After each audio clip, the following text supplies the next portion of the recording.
بورسعيد بورسعيد حكاية عشق. حكاية عشق. كهن زمان هيهات ما لك سان في الوصف إلا في الجنان، وهبك الله سحرا لم يهبه لمكان. دي بورسعيد الوصف بتاعها زي ما كده بنقول وصف الجنان، يعني يعجز الإنسان عن التعبير بالألفاظ الدنيوية. كل اللي نقدر نقوله سبحان الله تبارك الله ولا حول ولا قوة إلا بالله العلي العظيم. ربنا يحفظها ويديمها نعمة لينا ويبارك لنا فيها. مش بورسعيد بس ومش مصر بس، كل الدول العربية إن شاء الله ربنا يجعلها أمن وأمان، آه، ويحرسها ويحفظها ويحفظ أهاليها إن شاء الله رب العالمين.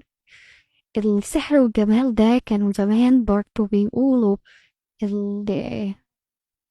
كل الأماكن فيها سحر، بس سحرها بيتكتب في سطر، وجمالك يا بورسعيد محتاج 1000 سطر وسطر، لأن جمالك يا بورسعيد حكاية عشق لا تنتهي. آه سحر وجمال وطبيعة. آه احنا ملناش دخل فيها، احنا كل اللي نقدر نعمله نحمد ربنا عليها وندعو الله دايما انها تبقى في امن وامان، ويبقى كده خلص الكلام، سلام.